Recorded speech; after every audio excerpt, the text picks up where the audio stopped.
Our first story is titled, Am I the a-hole for refusing to babysit my nephew, even in a family medical emergency, because my brother and sister-in-law lied before? I am my brother and sister-in-law's only relative in the city. When sister-in-law was pregnant, I made it clear that I'd only babysit for them in the case of a serious emergency, example, someone has a medical emergency. I won't babysit if they just wanted time off from being parents, because I don't have the free time for that. I work 60 to 100 hours a week, so if anyone needs time off, it's me. Last year, my brother and sister-in-law asked me to babysit on the day of an informal work meeting, a lake retreat organized by my company. Everyone is expected to go, and it's frowned upon if you miss it. They wanted to go on a date. I said no, I have an important work event. They continued to nag me about how they haven't gone on a date for so long. The night before that day, they called in a panic and said their friend Mike from the next city over had been in a car accident and I needed to babysit Nephew for a few hours so that they could go visit Mike. I reluctantly agreed, with the stipulation that they'd be back by 7 a.m. the next day to pick Nephew up so I could leave for my work event. They did not come back until 2 days later. I had to cancel on my superior's morning off, which looked awful. My brother and sister-in-law never responded to multiple texts and calls for me. Their excuse was that Mike's life was in danger and they were too busy helping his girlfriend. I accepted that, since I had met both Mike and his girlfriend at a party in the past and thought they were good people, but I emphasized that this absolutely could not happen again. Throughout the next 2 months, my brother and sister-in-law regularly used the excuse of aiding Mike in his recovery and needing to visit him in order to make me babysit my nephew. Mike's girlfriend's company and my company had a meeting 2 months after Mike's accident. I ran into her and asked her how Mike was recovering. Apparently, she had no idea he had been hospitalized. Neither did Mike. Mike had never been in an accident, and although brother and sister-in-law had gone to visit them recently, it was for drinks and bowling, not bringing them chicken noodle soup in the hospital. I confronted brother and sister-in-law, and they denied it at first, but finally admitted they had been lying about Mike's accident so that they could go on date nights. They claimed I gave them no choice since I would never help them out when they needed time together because parenting was so stressful and difficult and I had no idea, and it was just a little white lie. I made it clear that after this incident, I would never babysit for them again. And I've stuck to that. Yesterday, my brother and sister-in-law begged me to babysit for them because there was an actual medical emergency in sister-in-law's family. They even sent me proof of the relative's hospitalization. I still said no. They didn't care about betraying my trust, so I don't care if they can't afford childcare or if their relative is in the hospital. They said I was a bad aunt, needed to get over my grudge, and a petty a-hole. Am I the a-hole? That's the main story. Now let's jump to the top comments. Not the a-hole. They cried wolf too many times. Now they get to live with the consequences. Plus, family doesn't owe family free babysitting. If they wanted a date night, find a babysitter. Not the a-hole. Didn't just cry wolf once, kept an ongoing chorus for months. Never babysit again. Ever. I don't care if they are the ones in the hospital themselves. Anyone who wants to give you attitude about it can go babysit themselves. This Christmas, I think you should give them a nice book of children's stories. Be sure it contains The Boy Who Cried Wolf. Not the a-hole. They burned that bridge. They used a lie about the health of a friend to put their priorities above your own. They made you miss work and lied to you for months. They really expect you to do this? F that. They need to grow up, and if they weren't ready for the stress of having kids all the time, they shouldn't have had one. These people aren't just a-holes, they are bad parents. Who the hell drops their kid off to the person they've tricked into babysitting and then ghosts them for 2 days? This is what really gets me.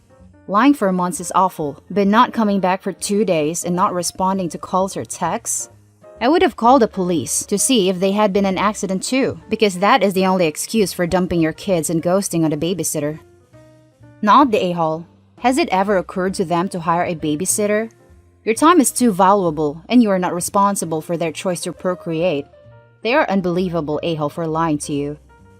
Of course not. They wanted a free babysitter. Not the a-hole. Now for the second story. Am I the a-hole for telling my mother-in-law to have her own baby when she was hassling me about motherhood? My husband and I have been married for a few months, and people have started to ask us when we're planning to have a baby. Neither my husband nor I have any interest in being parents, so we've just been shrugging it off and saying, we'll let you know. This past weekend, my mother-in-law told me that she wanted a real answer and not an excuse. So I finally just told her that we have no plans to have any children. She wanted to hear my reasons why not. So I told her that being a parent is too much commitment/responsibility. It's too expensive to raise kids in the country where we live. Climate change makes me uncertain about future safety of our planet, and I don't want to put my body through pregnancy. She said that all of my reasons are selfish and that it's wrong to deprive a potential child of love just because I don't want responsibility, and that it's unfair to the rest of the family that I'm stopping them from passing on their genes and continuing a legacy. I told her that if she really wants another baby in the family so badly, to get off my case about it and have one herself. I really didn't mean anything by it, other than being flipped, because she's well past childbearing age. But the comment really upset her to the point that she started crying and saying that she couldn't believe I would say something so insensitive. She refused to speak to me any further about it, but later told my husband that it was a horrible thing of me to say, while knowing that her own husband had died before they were able to have as many kids as they wanted. I didn't know this. It's not something she had ever mentioned around me. My husband said he remembered her mentioning a couple of times over the years that she wished she'd had a daughter, but nothing more than that. So, I feel like she's overreacting to what was a snarky remark, but not meant to be a personal insult, and that she started it in the first place by giving me a crap about not wanting a baby. But she thinks I owe her an apology for crossing the line, and my husband agrees that what I said to her was harsher than what she said to me. Was I the a-hole here? Now let's read the top comments. Not the a-hole. You accidentally said something hurtful and hit a nerve. That is, however, because she pressured you to have a conversation about why you didn't want kids. She caused this scenario. Play stupid games, win stupid prizes. I think if you feel like it, you could apologize for hurting her feelings because you weren't aware she wanted more kids, but I really think you're in the right here. It's not even that hurtful. It's true. If you want another baby in the world so badly, have one yourself. Don't force it to someone else. Not the a-hole. Pressuring people to have babies has always been weird to me, especially once they've expressed that they don't want one. Why do you want to put a child in a situation where they are potentially unloved and their needs aren't met? Not saying you'd be a bad parent, but as a child-free person, that's always been my take. Also, it's freaking weird when people start asking about babies because my brain always goes, why are you concerned about how much sex I'm having and where my partner is busting? Invasive much? Definitely not the a-hole. She shouldn't have pushed it. Not saying you'd be a bad parent, but as a child-free person, that's always been my take. I'm sure that I would be a bad parent, honestly. The very idea of having to put my life aside for a baby makes me so resentful already. Not the a-hole. She can't really blame you for her projecting her past onto your life, especially when you didn't know her past.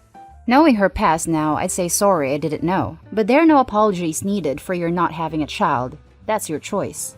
Also, what the hell is a potential child? We're just imagining people that don't exist to be harmed by lack of love? Also, what the hell is a potential child? We're just imagining people that don't exist to be harmed by lack of love? Seriously, I don't even know what to make of that remark. And now for the final story. Am I the a-hole for not allowing my husband to be the entire neighborhood's husband? I have a weird situation. It's become very clear that my husband is the only man on our street. The rest of the houses are entirely women. There's a few single mother houses, 2 houses of all-female roommates, 1 single woman, and even a lesbian couple. I normally wouldn't care or even take note of this, but since March, it's like we're getting constant calls and texts. The number we gave when we moved in 2 years ago, just renewed last January, was my number. I am flooded with requests for basic handyman stuff like changing light bulbs, car problems, and dealing with toilets. He has helped people around the neighborhood before because he is a nice guy, and we are from a culture that assumes that men need to help out women if they can, even if they're not related. But with me being furloughed, he's the only one working and is less interested in extra stuff. But the tasks to do only take about 5 to 20 minutes on average, which I know because my husband makes me go with him because they make him uncomfortable. Even more gross than this is that these women are obsessed with him on a personal level. They openly flirt with him and literally offer themselves up if he's ever tired of me or wants something different. I have even gotten pictures of breasts from neighbors. While I love my husband and I'm attracted to him, he's not like a male model or anything, so I really don't understand why these women are fawning over him like this. One of the single moms has even asked him to come over and discipline one of her children, which is an absolute no. He's not comfortable with any of this and has asked me to intervene. I've tried talking to these women more casually to no avail. I set up a Zoom for just us ladies to try to get us on the same page. They told me that since it's now impossible for any of them to find anyone anymore, 2020, I needed to share my husband and be less selfish in regards to household maintenance requests. It's not even safe to call for maintenance, and I shouldn't ask them to when there's a safe alternative where they don't have to risk exposure. They also said that it was just harmless flirting because they're all frustrated and can't date, and that I wouldn't even be threatened by it if I was giving him kids. I've talked to my own family about this, and while they say that the women should be less forward, I should be more understanding about how hard it is for a woman to be alone, because my own mother was alone. Am I the a-hole for not just dealing with it? Now for the top comments of this post. Not the a-hole. These grown women should learn how to complete basic home maintenance themselves. Start sending YouTube videos to them instead of your husband. Seriously, especially crap like changing a light bulb. As a woman who live alone, YouTube has been my best friend. I can do most basic maintenance around the house and all sorts of DIY. I even built my own bed from scratch. I don't expect applause for any of this, obviously. But if I can do it from reading WikiHow and watching YouTube videos, they can too. I'd hate to be so dependent on another person that I couldn't change a light bulb. As for the flirting, Jesus Christ, they can F right off. Not the a-hole, but your husband is also way out of line. He's not comfortable with any of this and has asked me to intervene. I've tried talking to these women more casually to no avail. I set up a Zoom for just us ladies to try to get us on the same page. How did this suddenly become your job? Why are you setting up a Zoom call for all these women? Why are you filtering their messages and answering their calls? No wonder these women don't stop doing what they're doing if it's you who tells them to stop and not your husband. He really needs to stand up for himself and say no to these women. When we originally moved in, there was a push to exchange numbers for everyone in the neighborhood at that time for emergencies. The number we gave for that is mine. Not the a-hole. You both need to start telling them no. You don't need to get them to agree that they're out of line. You just have to say, sorry, can't help. Or, if you don't feel comfortable doing that, could you show up to help? None of these things they need help with requires a penis to do. Wait, how do you change a light bulb without using your peen? But seriously, now you've put that image in my head, I have to strongly agree. Opie and her husband need to start saying no, and the jokes about her insecurities coming from them being childless need to stop. Opie, not the a-hole. And that's the end of this video. As always, hit like and subscribe and drop a comment below. I'll catch you in the next one. Stay safe.